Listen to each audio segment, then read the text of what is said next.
Hey everyone, welcome to episode 88 of Blockstars Web3 Weekly. With billions lost to hacks, can you trust your smart contracts? Today, we're diving into how one company is redefining blockchain security and why it matters more than ever. Whether you're a founder launching your first Web3 project or a builder scaling your ecosystem, this episode is for you. Stay with us as we break down how to secure your blockchain project and avoid the mistakes that have cost others millions. Let's explore the future of blockchain security, one audit at a time. Hey everyone, welcome to 2025. So, what a year it has been, and this is our third year of doing our podcast, right? Yeah. Yes, yeah. Yeah, third year, like crazy. So, for this one, we thought, what a better way to start the year with talking about security. Things are a little crazy. Donald Trump inauguration happened early this morning, 3 o'clock. And we thought, okay, who else can we get as big as them? And they're like, Hashlock, right? So when it comes to security, they are really like amazing team.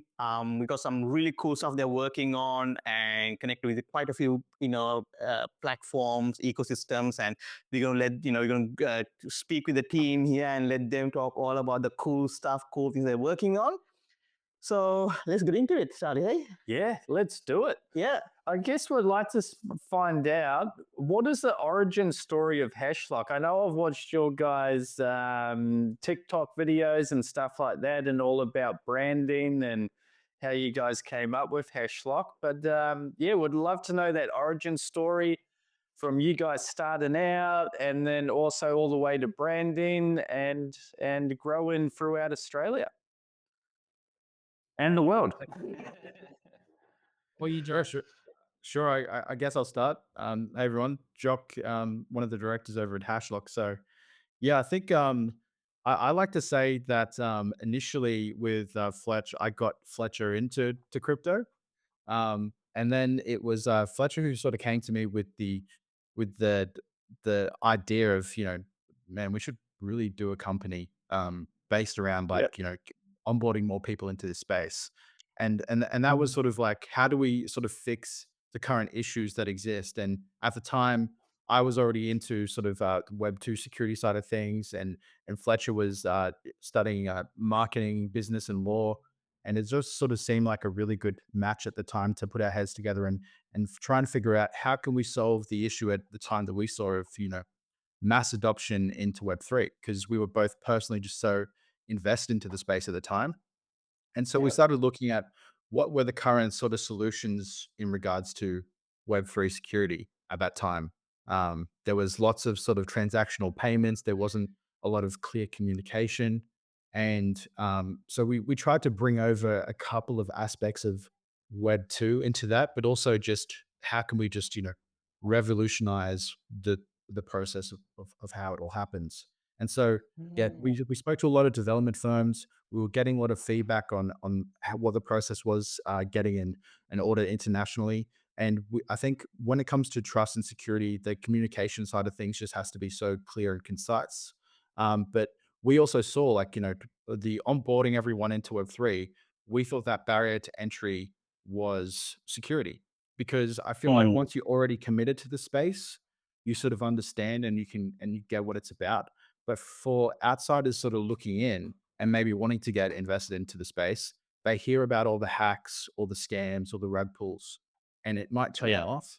So what can we do Yes. to sort of, bolster the industry as a whole, but also improve upon the current systems that are in place currently for security? So that was sort of like the identify the problem and then figure out how to Mhm. solve it, I think was the first start.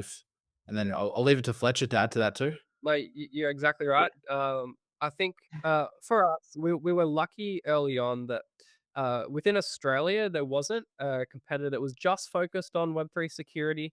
There's a Mhm. few others doing it Web3 security with other things, and so when we started Hashlock, yeah, we quickly um, you know, got most of the Web3 development projects that were happening within Australia, which were quite a few at the time and still are. The Australian Yeah. ecosystem's strong. So it didn't take us long to sort of dominate the Australian Web3 security market, and then sort of expand globally to where we are now, being probably the fastest growing Web3 security firm in the world.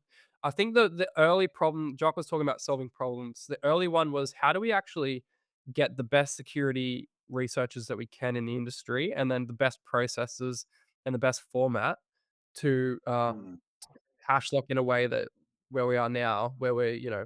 highly regarded and have never had a hack. And so solving those problems around, sourcing the best Web3 security researchers in the world, creating the processes and the systems that would, looking at our competitors and the problems that they had with, actually doing quality security research for clients of scale. And once we did that, we sort of cracked the code, and we got Hashlock to where it is, nearly, sort of, if you look at the main timeline, nearly 3 years later. So I think that's the main parts for us. Sounds good, man. Sounds good. So how did you guys meet? Like, were you guys friends from uni, from school, or how did all that all come about, man? Fletcher, you can take this one. Oh, that's something really cool. It's really funny. It's really funny, and they, different advice about who to have as a co-founder. And I think having a good co-founder is make or break. So I met Jock. My sister rocked up to my 18th birthday party with some random scraggly looking dude, and I'm like, "Oh, here we go." Turns out they're dating now. Engaged, and they have a baby together, which I'm obviously the uncle of. And in that time as well, Jock and I became like best mates. So Jock and myself became, so he's engaged to my sister. I'm the uncle of his child, and also best mates and business partners. So it's pretty much a family business.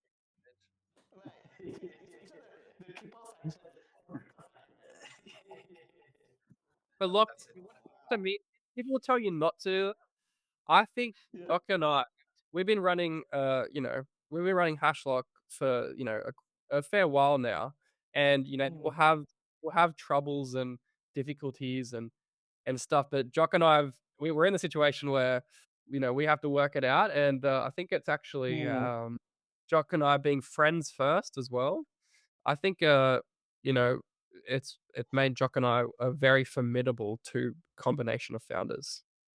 You know, Definitely, yeah, and I like to think as well. We often say, um, you know, if it was the sort of traditional way that a lot of founders and business partners meet, when we have some of those discussions and we, want to tear our hair out, me literally, um, we sort of, you probably hit a stalemate. But at the end of the day, because we are sort of locked in on so many different angles, like, we have to come to a solution. Otherwise, Christmas dinner is super awkward.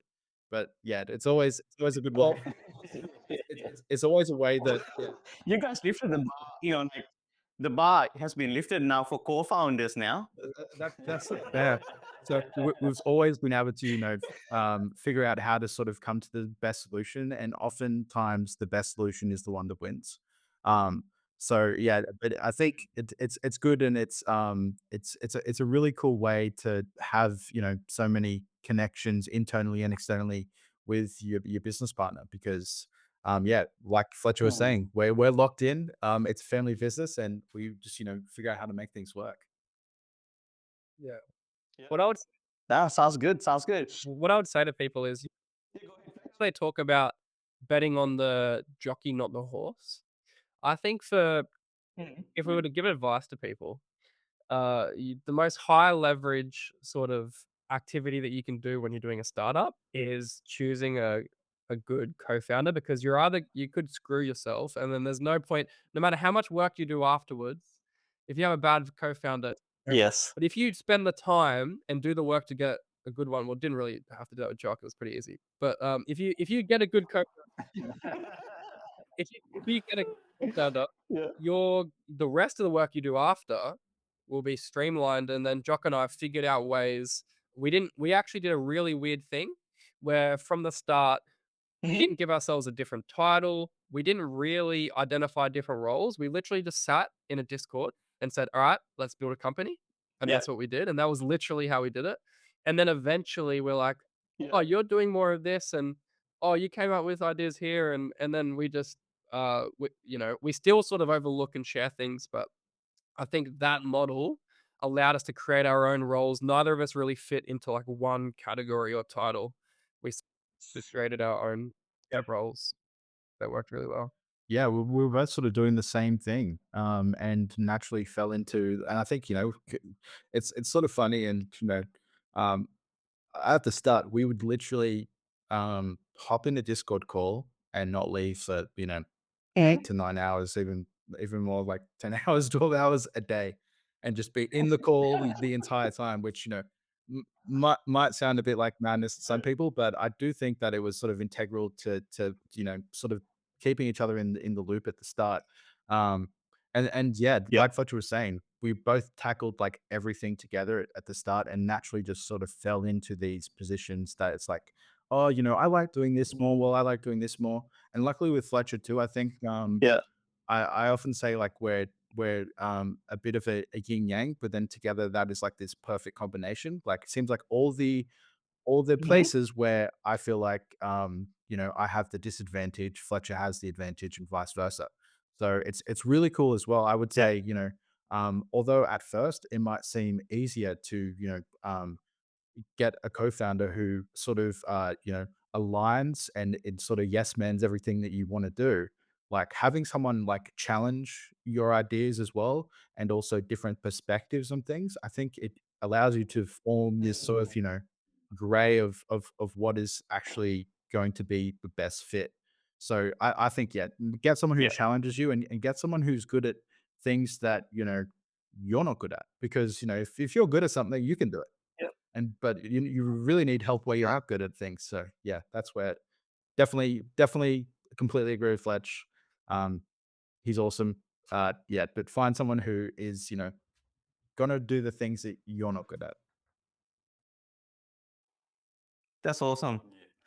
So I just want to touch base with what you said, Charlie, about the Hashlock. Yeah. The name. Yep. You have seen the TikTok you said, but I have. I have. all right.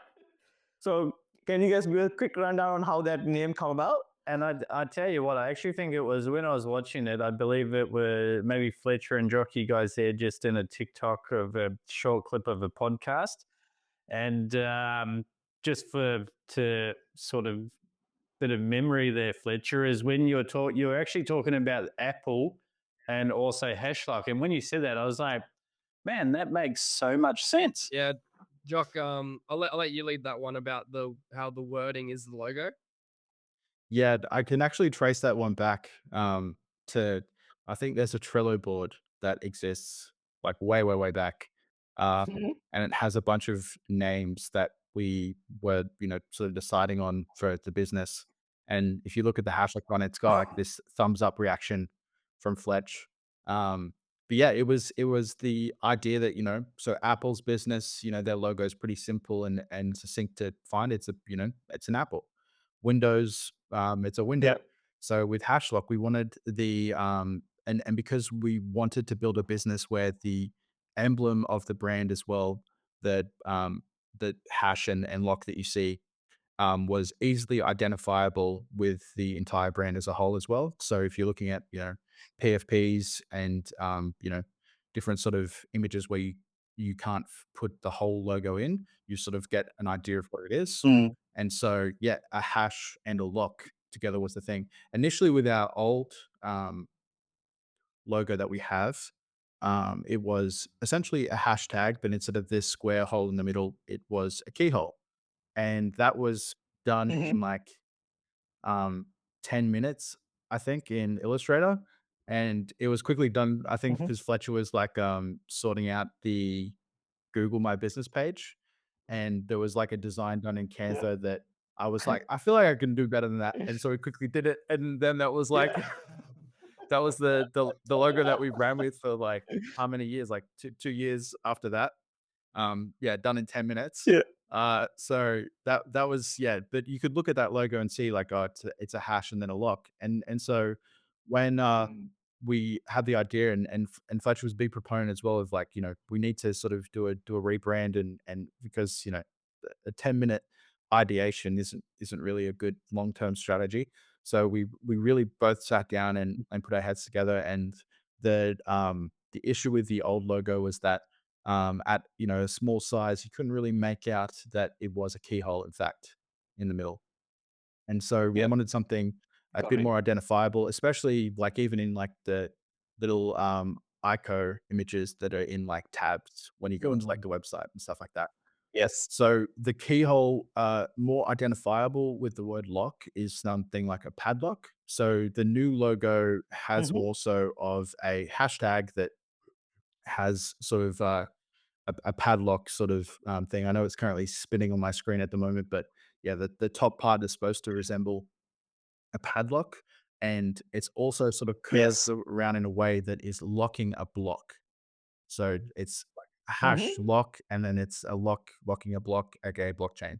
So yeah, lots of sort of Yep. ideation, and but that was really fun to do. Like, um, I think it should be live. You can like, yeah, check out our brand. And I think there's like a file there of like even like delving deep into color theory and making sure that, people with different sort of disabilities can also see and identify our brand. And that was part of the coloring redo as well. So, and so it was really cool to dive into all that and sort of the psychology behind brand.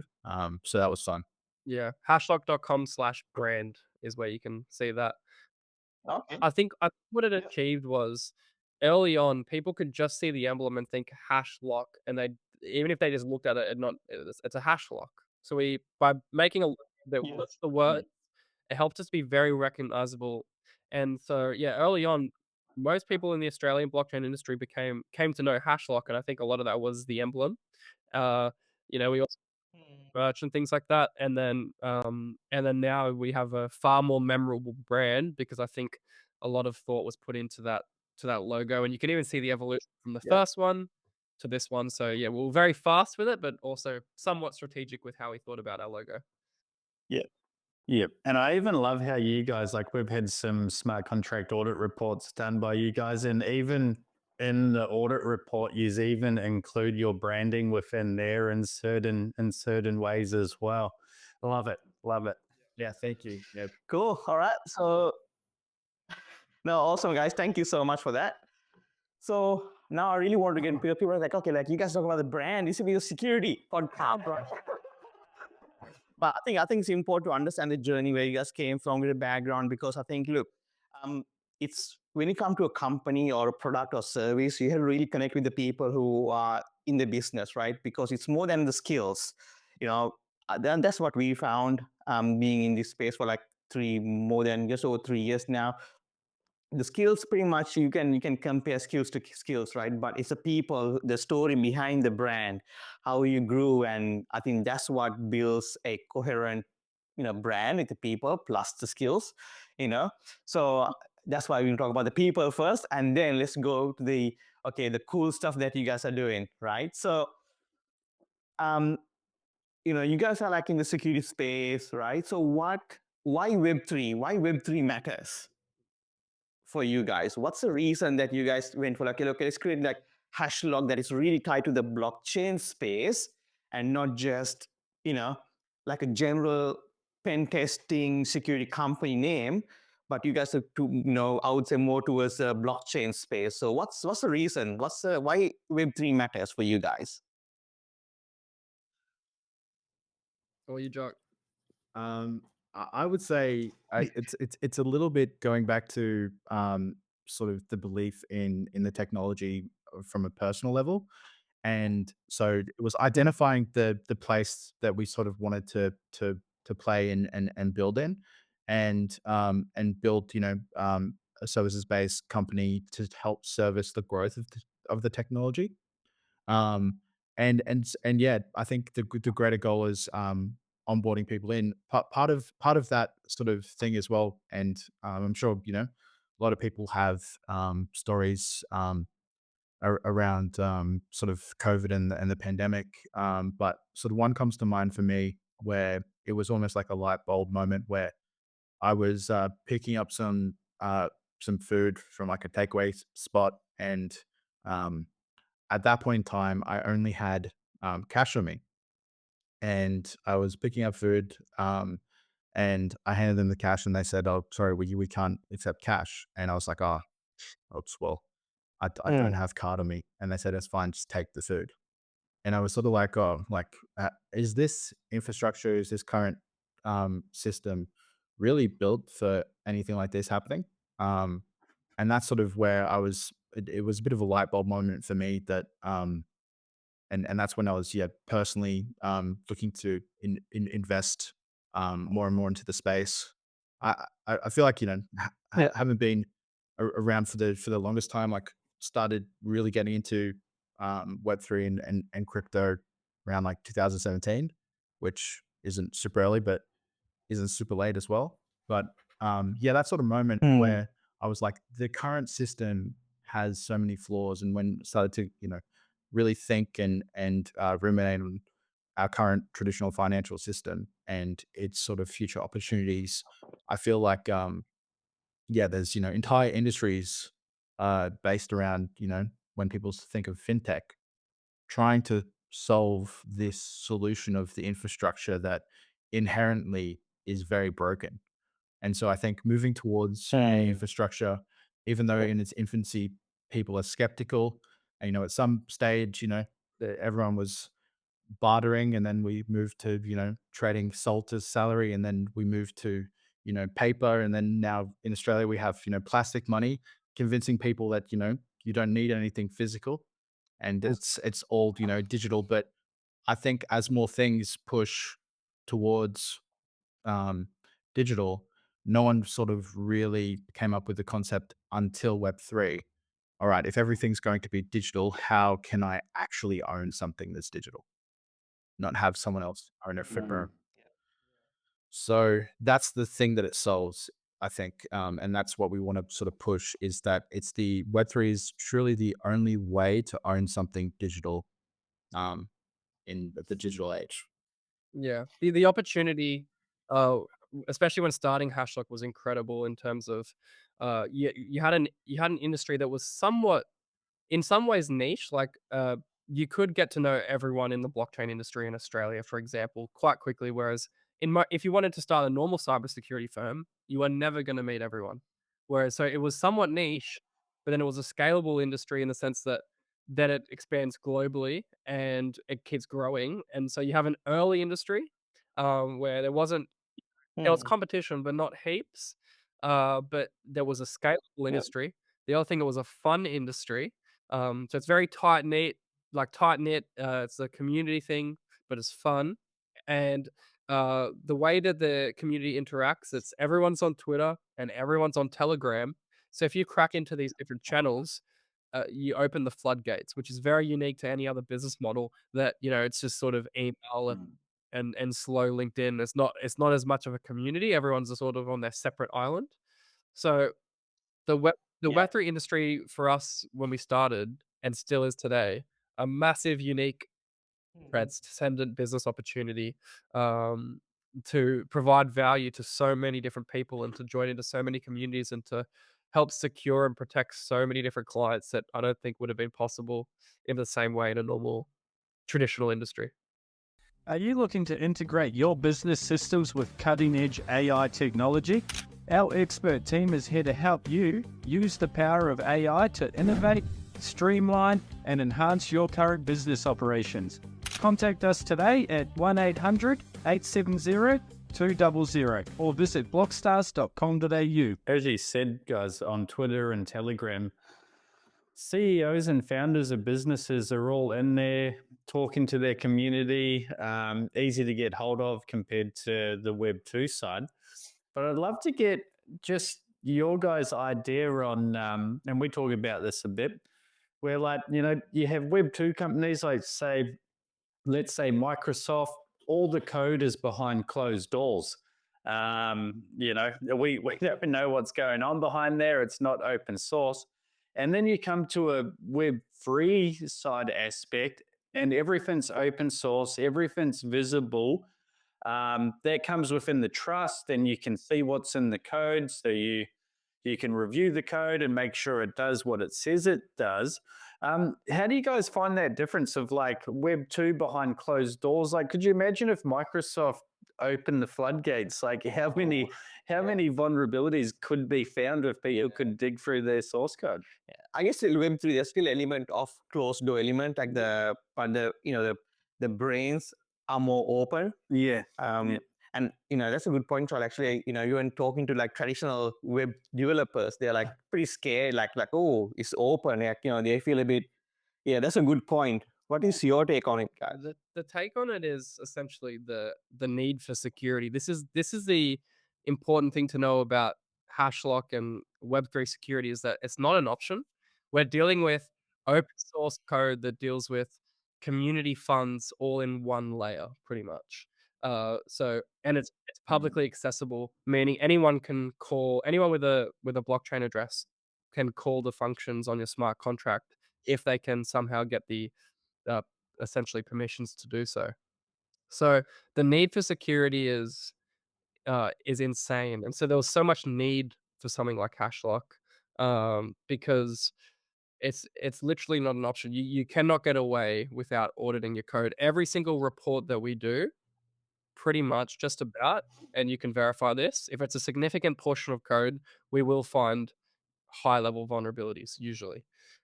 Think about that. Every time we test code, we find a high severity issue that could have drained funds every time. Just that right there is not typical to traditional cybersecurity.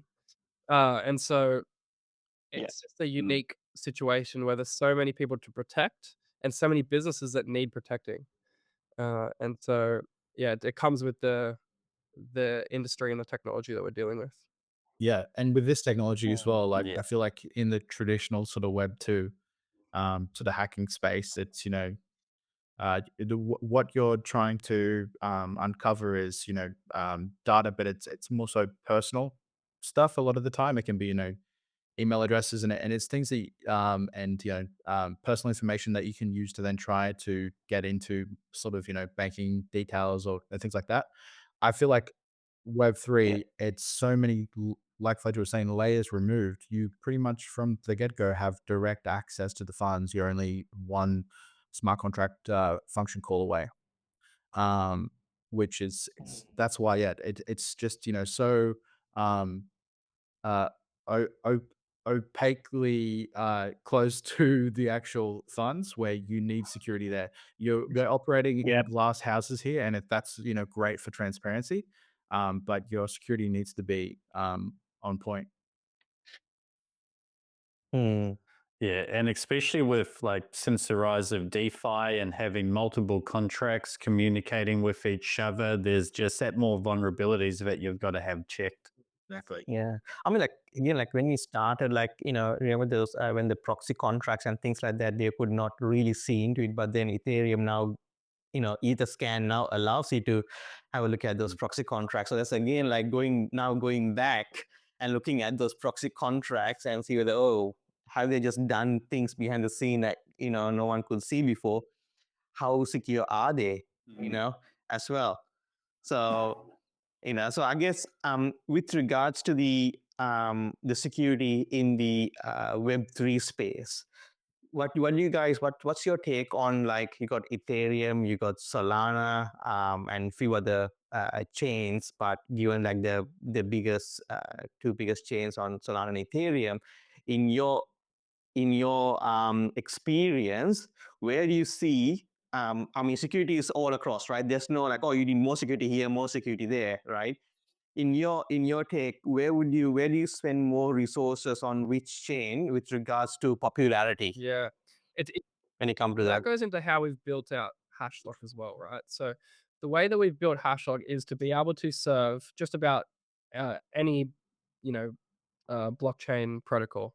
Reason being is we source security researchers in different expertises. We don't just put security researchers onto any project. We put them onto areas that they're that they're, have the expertise for. So, you have sort of just within the EVM ecosystem, you have so many different types of protocols and so many different bleeding edge areas with ZK stuff. And, you've got bridges that are very high risk and all those sort of things. But then in the Solana ecosystem, usually being Rust, you need very specific researchers, or if it's, substrate, it's very specific people that need to audit that code. So like you said, there's not one area. It all deals with the same problem of being open source, accessible smart contracts. I think the biggest hacks have primarily been on the Ethereum blockchain, but that's mainly because of the popularity of the Ethereum blockchain. So for us, it's just been how we build our business to service clients um, in any sort of ecosystem, and that was a problem early on. Like, where do we focus? And the solution was, we're asking the wrong question. It's, how do we help to secure as much of the industry as possible, and how do we get the security researchers to do so? And then once we solve that issue, the right security researchers, we're able to help anyone. So yeah, to answer your question, like you Yeah. said, there's not one specific ecosystem. It's more, how do you secure each ecosystem, and have the people to be able to do that. Yeah. Yep. Yeah, 100%. So, with regards to, what is your process like? Say, for example, now, in the Bitcoin ecosystem, is a new protocol got launched like last year, I think it's April, like runes, and a new protocols get launched. So, how would you guys go about in that? Do you guys have like an internal training program, or do you guys, how does it look like internally for your research team Yeah.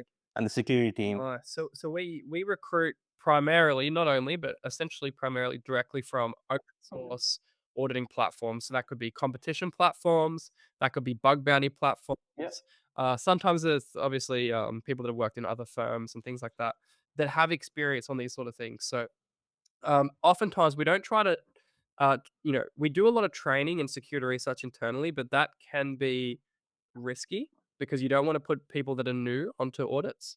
So the primary thing we try to do is get people that have expertise already onto those so like senior auditors in those areas. So if there's a new ecosystem that comes out, like you said, we might try to see if we can Hmm.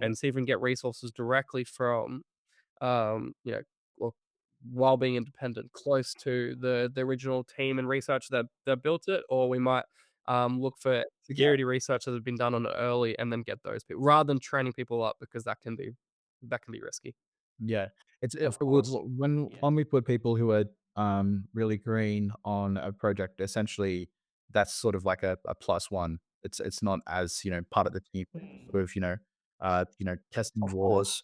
waters. But yeah, like Fletcher was saying, it's entirely based on their portfolio, and we sort of leverage those platforms, and we can see within their portfolio, and then verify it with the actual project leads that those findings were validated and were correct. So if there's a new protocol that comes out, then we essentially pull people who have done work and have that work validated to do it, because they've essentially already done it, and they have those validated findings. Yeah. They're ready to go, and we can see they've been implemented as Mm. in fix reviews. Yeah. With that, I'd love to jump to an important part as well. Just on top of that, is there's multiple security companies sort of in the Web3 space around the world, and I won't name them, but there's some where a lot of their security audits have found vulnerabilities, and later, I'd love you guys to sort of explain to anyone out there that may be building their own platform, their own smart contracts, on what the difference is in between, someone maybe just running a straight automation test to actually one of your guys getting in and really digging into the code and testing each function, and just that letting people know what that difference is, because I think that's an important take where Mm. people look at people will go, oh, someone's going to do this for me for $2,000 though. And then, you know, and then someone else is a bit more, but what you're getting for that full security audit as well, guys. Yeah. So security researchers that are really good in the space, they usually describe it like an art form. And each security researcher has to follow our process, but they do it in their own style. And that's because you're not just looking at code, you're also looking at business economics and game theory into how the protocol might be taken advantage of from an economic perspective. And you're looking at all that documentation outside of the code. You're looking at all the features. So it's not just tools scanning the code without even knowing that these tools don't understand the business goals of the protocol. They're just looking at the code. So that's the problem. So from a Hashlock perspective, we use tools, of course, but primarily it's security researchers going through all the documentation and then literally line by line the entire code base, um, and throughout our whole process multiple times, and then simulated testing to test, not just for simple bugs and best practices, but how can a hacker, take advantage of this code? So we're white hat hackers. We're the good guy hackers, and so you can't do that just using a few tools. You need an individual, a security researcher, to sit down and think about it for a long period of time. That's sort of the difference. Yeah. And I think that's, a different approach that we have to a lot of other firms as well, was when we talked about initially, when, we were building Hashlock, okay, what is everyone else doing and what could potentially be the issues with that process? So straight away, we needed a scalable solution that didn't infringe upon quality. And we saw a lot of a lot of other uh, security firms, and even a lot of the big international ones as well. It seems like sometimes the quality could hinge on where the market was going, because they would scale really big with the market, and then when things sort of came back down, there could be quality issues, and that was sort of something that we really didn't want to um, sacrifice, because we put all this effort into building the brand, and along that comes with the reputation that we've upholded. And when it comes to security, that reputation, if we ever have, a hack or something, that's lost. So how can we put through all these processes and systems to mitigate that ever happening? And so far we've never had a hack, so none of our clients have ever lost $1 on chain, which is pretty cool considering we've been around for 3 years and we've got over 2 billion US secured on chain. So Yeah. those processes was using the best people and having that sort of like dynamic roster where we can always have these security researchers come in, and they're led by our internal lead security researchers, is something that where we're always able to leverage new talent. So when a new protocol comes on a new chain, we're not hamstrung by only our in-house team. Whereas I feel like Yeah. from the sales perspective, if you're, a Web3 security firm, and that they will probably be a little bit dishonest about the achievements of their team at the expense of losing the sale. So, for example, your chain comes along and their team says internally to them, "Oh, we're not exactly sure." They're probably the sales that's not going to be told to the sales team to lose the sale essentially. So that's where we've always got this rotating roster of every security researcher in the world, pretty much ready to go. So long as their portfolio meets the criteria and they have the skills, and we can validate and identify those skills, then they're happy to Yeah. be put on the job essentially. Yeah. Yep. I think that's super important, because at the end of the day, it's your company, but not like a Web2 tech company. There's so much to lose when it comes to blockchain, like, because there are people's funds are at risk, and you can't recover from a hack like that. I mean, you can, but it's not easy as like, oh, let's put some PR out there and let's spin it, because it's not like password hack. It's just like funds just disappear. So that could just break completely an organization, right? So as it is, it's like, as he said earlier, that the space is quite small. It's a niche industry. and only a handful of companies out there, and losing their trust, getting back up there, it's not a easy feat, right? Definitely not in Web3. Not in Web3, right? The Yeah, trust sure. factor is like hugely, Yep. there's a huge importance there. So, guys, what if a project or a founder, they go about doing their smart contract and launch the platform and all that stuff? They get, as a startup founder, they bootstrap the whole project, and they're like, okay, I'm going to just get the people going, and I'm going to go back and look at the security, right? How would that impact in your case? Because in the Web2 space, we were like, okay, yeah, you know what, that comes later. Let's move forward, let's break things, move forward, move fast, and let's fix up the stuff afterwards. So how does that mentality translates into Web3? That's a good one, Cozy. So the problem is that good security audits are expensive, and not every bootstrapped founder can afford them. So you do get that scenario where do I audit later? The problem is you can't change your code after you've launched. Essentially, the thing with the blockchain is it's in most instances it's mostly immutable and there's not much you can do. So you create this dilemma. What do you do? And it is difficult. Luckily, funding is easy to achieve in the Web3 space most of the time. No, but we as Hashlock, we try to serve a range of clients and work with those sort of clients and make sure we can protect our clients at every single level. So that means working with clients on where they're at and what sort of security we can provide. There are limits to that because we won't sacrifice our quality. That is one thing. Of course. Sometimes you do get clients though that have already launched and they want you to audit it. We highly try to persuade you to do that, but sometimes it is the nature. But for us, we try to work with a range of clients without sacrificing our quality, and that's really the best we can do. And yeah, about all you can do because it is a dilemma. Yeah. Yeah. I would advise, against doing that. A lot of the time, unless there's very specific functions in place, we're dealing with a technology that is immutable. And that's a sort of double-edged sword of its sort of security as a function, because it's visible to everyone. It's sitting there on chain. Once you chuck it on mainnet, it's very difficult to change, if even possible at all.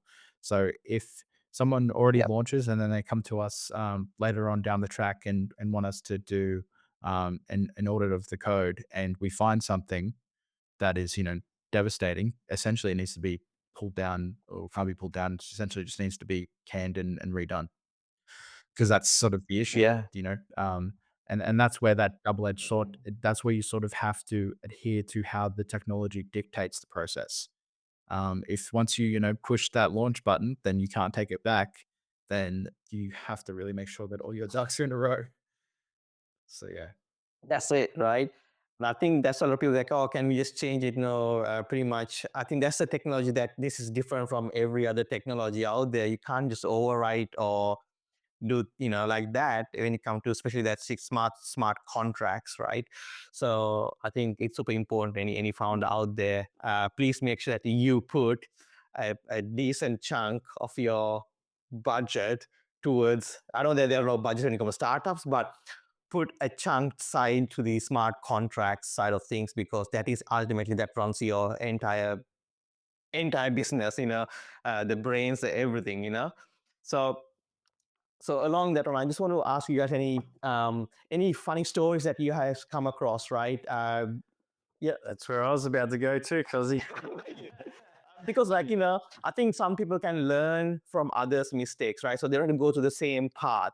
And the best way we found to communicate that is like through some of the experience, they are not as funny stories as I would say. Like they're like, there are some real, not like non-fictional, things that you guys came across that like, oh wow, that was hairy, like, or too close calls or things like that. So hopefully the community can listen and learn from those. Yeah, well, you even see, when there are big hacks out there and people have lost funds for reasons where, You know, the one I laugh is watching the on-chain messages where people are signing messages to the wallet that are holding all the stolen funds and saying, "Please give me money, hacker." I find it's sort of a bit of entertainment on Twitter. And then you've got other ones where they, you know, a few people have actually been given their money back with the hacker sort of sorting a deal. But yeah, I'd love to get your guys' opinions for sure. Yeah. Well, Fletch, do you have any interesting ones first? I'm Well, trying to think of a couple. we're really lucky because we haven't experienced in firsthand yet. Hashlock hasn't had a hack resulting in lots of funds, but obviously we've seen heaps. I think Jock likes the best I send clients is to point people to rec.news, and you can see some of the hacks that are worth literally hundreds and hundreds of millions of dollars that happens. So, and I think there's another story where we received from one of the largest consulting firms in the world a zip file that had some. What was it, Jock? Do you remember the story on that one? So we won't name any names, but let's just say, yeah, really big consulting firm. And I wasn't joking. I also wasn't sure, was that just like this 4D chess play of trying to test us on like how like, you know, secure we were? But essentially, yeah, we'll send a zip file full of code, and you know, we, you know, being a security firm, we did the secure thing. We opened it within like a VM, multiple layers deep, and found that it was like completely full of Trojans. And I think even like we identified the hacking team behind those specific viruses that were sitting in there, that were essentially, you know, keyloggers and stuff aimed to scrape your bank account details, like dark hotel stuff, which is generally, you know, typical with different sort of happens, spoofing Wi-Fi addresses and stuff in business hotels around Asia. But yeah, so we identified that and sort of sent it back to them, and they're like, "Oh, thanks for that." So a bit of a freebie before we even started the engagement of like, maybe you want to, you know, check your internal systems because yeah, there's some nasty viruses lurking around here. And then as well, I'm trying to think. We were pretty close to, you know, not so much of a funny one, but pretty close to seeing the Euler Finance hack sort of unfold in front of our eyes, and sort of yeah, trying to get in touch with the team about that one. That was as well pretty you know, early on in the piece, at least in regards to now. But yeah, we've had you know, instances where people have listened to I think their dev team about like almost launching before we've said things are ready. Like for example, the process is we send out the preliminary report, and that's a closed source document that has all the vulnerability findings in there. And essentially, once those vulnerabilities have been fixed by the dev team, we then check that those vulnerabilities have been fixed and that all the code has been implemented correctly, and also do like essentially a re-audit to ensure that no other vulnerabilities have popped up due to those fixed review recommendations. Yeah, and essentially, I think the idea was that once that preliminary report was there, that once they fixed it, it was good to go. And we're like, no, you know, don't launch yet, because like we still need to check things. So I think, yeah, you just got to always be on top of things, and luckily, because you know, communication was on point, then you catch things like that. But yeah, I think it's just part of you know, everyone being so quick to get their project out there, and that's it. We don't want to put any roadblocks up in the way.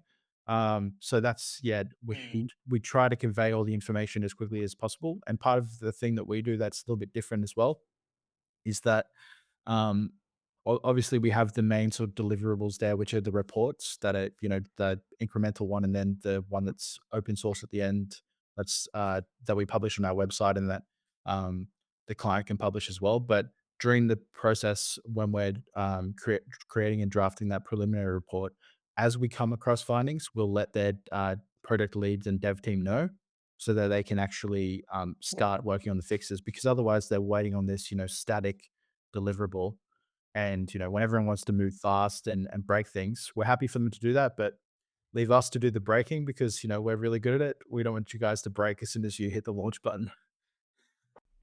Are you planning to launch a blockchain project? At Blockstars, we specialize in developing blockchain projects from your initial idea to the final product. To launch your successful blockchain project, drop us an email to hello@blockstars.com.au.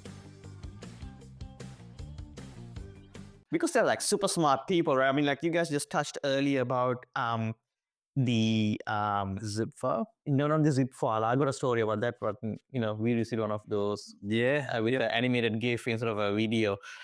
So with that one, I mean, you guys mentioned that if that smart contract once it's launched, if you got access to like some sort of permission to execute the smart contract, you don't need a front end, you don't need any of that stuff, where you can execute that smart contract as a combination with with another smart contract by another smart contract, or just manually by injecting like inputs and variables. And so it's not just a matter of like, you know what, they can't get access to the smart contract, or there's no front end per se, because you can see that on on a Explorer, and then you can see the smart contract and all that. So I think that's a really good how you should always look at going to this audit phases rather than taking shortcuts, because there are a lot more smart people out there. Never take a chance with your funds, or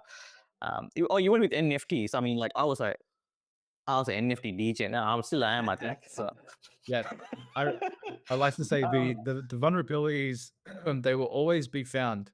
The main thing is that they're found by us, and not that you've launched without getting any edit, yes. and a black hat hacker finds it and then holds all of your money ransom. That's not what you want. Yeah. And you're actually seeing, there's state-led hackers in Web3 taking those funds. There's numerous groups around the world working together every day and night to find vulnerabilities, because the money can be that big if they get it. Like on the small side, you're looking at, a few $1 million. On the biggest side, I think maybe Ronin was the biggest one ever, which is one of my favorite coins, even though they lost the $620 million. That's US. US, yeah. So I mean that's a good segue as well. Like as you guys mentioned, you guys received a zip file, and close to the end of last year, we received a zip file for to a DeFi platform. A GitHub. GitHub. No, it's a GitHub. Yeah. To download the Download GitHub it. and run, which I think a lot of dev houses are getting targeted because of as a client comes in and says, hey, this dev house couldn't finish what I wanted to do. I need you to come in and just have a look at the code and give me a price to implement this feature. And then again, there's Trojans and also I think and that. Yeah, I think again, like as you guys mentioned, it's whenever you get any custom code, running it in a a VM, it's super important away from your machine. Is the easiest thing is like, let me just deploy on my machine and then run it. But that's the worst thing that anyone could do. So thank you so much for touching on that point, man. So and then we got sent a animated GIF showing us, this is how you use the platform. And they would not turn on the camera, because we always say, okay, look, if you guys want to dev work, we always like to see the person on the other side. So we say like, okay, like before we get into it, if they turn off the camera, then we don't really do any work, because we want to know who that person is. But then we had a podcast last year and talking about, okay, what if they do a AI face swap as well, like deep fake, and and then they will come up with a solution as well. Yep. Yeah, how to find whether it's a deep fake or not. Yeah. So There's I feel like we're still, even though I think if built right, this Web3 is the safest and most secure technology. We're still externally so susceptible to phishing attempts and attacks. We even get a lot of the time the fake DocuSign phishing emails that are definitely targeted towards myself and Fletcher, and I'm sure a lot of other founders and directors, with enticing subject lines like um, dividend agreement, and I'm like, wait, when did we say yes to this? Like, and then actually, like, check the URL. That's not DocuSign. Nice one. But So they're cheeky and they'll always come out with you know with new things to get you. But yeah, you definitely have to be on the ball with that one. I've heard of that actually being successful, where like someone's deep faked one of their like bosses or something similar like that, and hopped on a call and said, yeah, I need you to, send me this amount now. And it was, a black hat hacker the whole time. And they essentially, ran through the entire organization with as much authority as they wanted. And yeah, got away with some funds, which is scary. I always have to be, at the forefront. And I feel like it's sort of cool to be, running alongside an emerging tech, and we get to see all the cool people building stuff. And it's good as well because as people innovate and build new things, and we're constantly thinking about how to break it, we feel like we can be, sort of leaders in the pack of before the sort of technology is publicly released and available. Like because we've already thought about how to break it, we can already have the ideas and be like, oh, well, we need to, use this solution as well. And I'm not sure if it's completely ready yet for like public announcement, but Fletcher and I are definitely like, and the whole team as well, working towards more so this year about like solutions that we can put in place to, you know, give back and come up with those problems that I think, because you mentioned before, like the dilemma of someone comes to us, and maybe they're bootstrapped and they don't have any funds to pay for a security review or a smart contract audit. Like, what's their solution? And we don't believe that it's just polished without any security. So we're trying to come up with these solutions, and we're trying to come up with more ways that we can leverage our position as like a key leader in the security space for Web3 to create a system that people can be secure, even if they don't have funds to. And I think that No, that's really cool. the education piece around it too is really big because we are still niche emerging, and I think there's Yeah. a lot of people that might be depending on that tech level of knowledge pretty deep into Web3 and still not know what a smart contract audit is. So yeah, we definitely Yeah. get it out there. So thank you guys as well for helping us do this. No, That works. yeah. I think that's important as well. Starting of the year, we can see like few projects come on board and start, getting it going. I think The prophesized, we're coming into the prophesized 4-year bull market as well. So, it's more money on ground. The more attacks we see, then the more projects that come. I mean, like other day I was reading and then how this when we are we do so much in the dev space, in that space, like when we use like like every other company, we use libraries as well through npm. And there are people who there are hackers who are just releasing npm packages with the security, and then anyone like, you know what, I don't know to code this part, let me just call that npm package library into my code, and they're just injecting those security vulnerabilities into their platform that can be later be executed on. So And I've seen in Web3 too, a lot of, you've got a lot of open source GitHub repos of NFT collections or tokens, whatever that may be. And now people are looking at doing those, and some people can be unlucky and fork it and spin it up. And yeah, sometimes like things are like, I'd love to know, guys, though, on top of that one is I seen a vulnerability, and I sort of dove in deep the end of last year on the virtuals protocol. And I know they had a white hat hacker found an exploit and let them know, and they ended up fixing that up. But then you bring in a whole contingency of like AI plus smart contracts plus social media accounts all intertwined within these one protocols. And I know someone managed to trick AI XBT into creating a token called Chaos as well, using I forget the platform, but it's a tweet to release token platform. And they ended up tricking it into creating this token.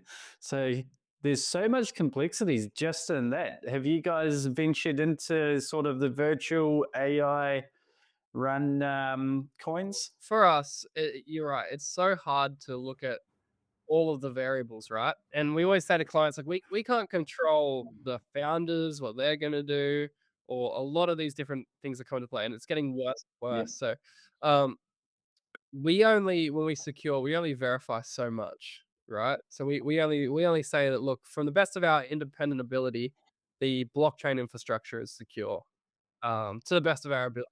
Yeah. And so, yeah, like this stuff coming out, it's like, and with founders in a bull market, you never know what they what Yeah. actually could happen. It's yeah. So you can. So for us, Hmm. so to answer your question, we're very focused on our niche, and how we do help our clients, because it is the core of where the money actually is in terms of the vulnerabilities, to protect consumer funds. So we're very focused on that. But yeah, there's a lot of variables, like you're saying, that are just hard to look at. Yeah, I like to say that And, that's and actually, oh sorry, there's so many like variables that exist. Our focus is a lot of the time the code base, you know, compile it down to low level language, and then to binary. Its state executes as either a 0 or a 1. So we can boil it down to either a yes or a no happens at a lot of states with the code. Humans, all these other external variables that you have to deal with. And then also, if we project down further, we start, looking at bits that are held in superposition with like quantum computing. And it's like, how do we even start to do that? you know, so it's like at the end of the day, code is a lot easier to boil down into what it's going to do. Even though obviously there can still be misses and hacks and exploits, but trying to control and predict what humans and other external variables are going to do just adds tons and tons of more layers to the complexity of security. Because you can have the most secure code, but if we have someone who is a bit dodgy operating that code, then the security's out the window too. yeah. Yeah, that is like so true, right? I think the early days we saw that you got the smart contracts audited, all good, but then they get runned, right? Because of the founders, right? Whether you like it or not, and all these things, we developer of some other country they hired or whatever that is, right? And now I guess you can do a little bit more, what do you call, fences around it by multi-sigs and all that into the code, but still there's nothing to say like if the group comes together that this cannot be done. We have seen this happen recently as well in few other projects. Don't want to name any. So the code will say like, oh, this is the most secure code, but the human factors are we can't. Yeah, I guess you guys don't audit humans yet. No, yeah, that's a difficult one to do. We'll always try to like declare the like admin executable functions within the code. So it's like, is the code secure? Yet, yes, no. But what can the admins do? Can they pull out all the funds straight away? Can they do this? Can they essentially, rug you? We have to declare all that as well. But yet, it's just that's almost the impossible task of providing security to auditing people to the best of your ability. That's sort of just where you've got to trust your gut along with the code. Yeah. Are these, you have to do your own research on that one. Are these trustworthy people? And at the end of the day, they can even you can even be wrong with that. So that's the impossible task. Maybe we'll get there with security audits for humans. Hashlock, Fletcher's down there ordering a lie detector now. Fletcher from him last expansions. Oh god, cool, awesome guys. So I think that will be a really good segue to our sort of the last part of the podcast, which is your vision and predictions. I think you guys just touch base on a thing that you guys are working on. So would love to go to that little bit. Okay, what is your 2025 looks like, Yeah. guys? Yeah, I love it. So, we're doing a lot of like sort of strategic stuff and then branding stuff. So from a strategic standpoint, we want to be by the end of 2025, the most trusted Web3 security brand in the world. If you look at us at the start of 2024 versus the end, the difference is massive. We really are the fastest growing auditing firm in our industry in the world, if not one of, but I would, the data would say we're probably the fastest. And by the end of, so if you look at the start of 2025 versus the end, and the resources we're spending to help as many clients and as much of the industry as we can, and with our model of using the best security researchers with our process across a range of ecosystems, yeah, we really should end up being the most trusted Web3 security uh, firm in the world. What that means for the rest of the market and crypto in general, we don't, we can speculate, but we don't like to look at prices and all these crazy things or Yeah. bull runs a bit. No. We like to think, how, Yes. how can we help to secure it as much as possible, regardless of where that's at? So for us, yeah, we think that by the end of the year, there's no reason why we won't be the most. We already are one of the most. So why won't we be the most trusted Yeah. security firm in the world? It's growing, guys, and being. Yeah, go ahead, Jock. I was going to say, yeah, we're definitely looking at those missions and those goals for this year.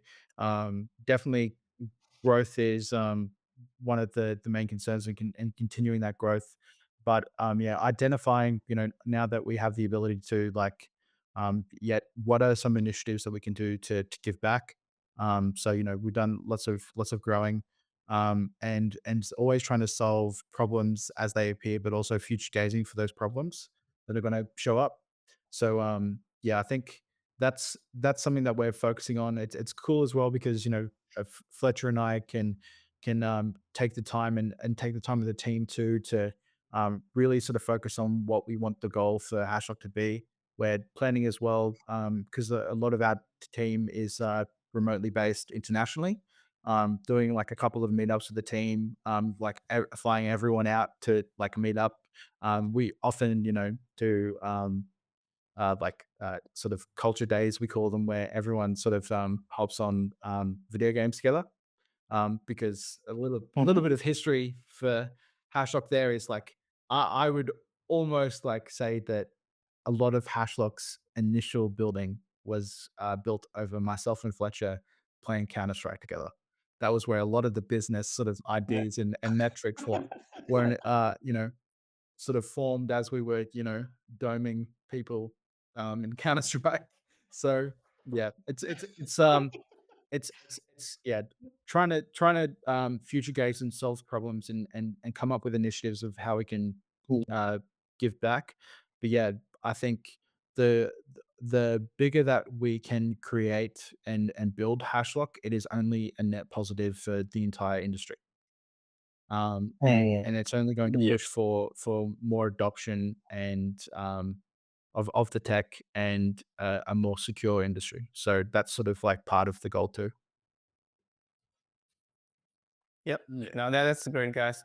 Fletcher, as you mentioned as well, look, we can't predict the markets, we can't predict any of that stuff, right? But I think everyone in the ecosystem plays their role as devs, as security experts, as marketers and influencers. No, not influencers, calls, right? KOLs, right? I think everyone do their part. I think that's all we can do, and and the market will do what market does. Yep, So. yep. And given anything, guys, seeing you guys, late 23 through 24, you guys will be number one security firm in the world by the end of the year. Your guys' growth has been amazing, and that proves that your work is doing very well, and you guys do a very good job in your auditing. And yeah, it's great to see, guys. I'd like to just finish it off if you guys can let anybody know watching this just how they can get in contact with you. Yeah, good stuff. So the easiest way is hashlock.com. Multiple ways there, and obviously our socials on X and LinkedIn. But then personally, you've also got Jock and I's LinkedIn and Twitter as well. You should be able to find it pretty easily. But the best way is reach out to us or one of our team on hashlock.com, especially if you are building a project and need security. Yeah. Cool. Awesome. Before we finish, do you guys want to say anything? Thank you so much for having us, and thank you for giving us this platform to talk about stuff. Yeah, really appreciate what you guys do and how you guys contribute to the space. And obviously, we've done projects together, and you guys are really cool. So yeah, thank you so much for having us, and thanks for this.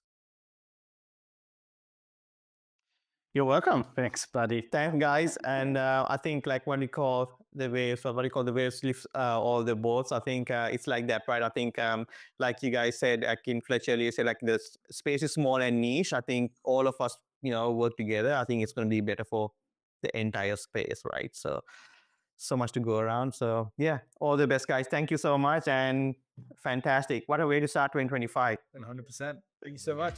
Cheers, guys. Cool. Thank you, team. Catch you later. See ya, guys. See ya.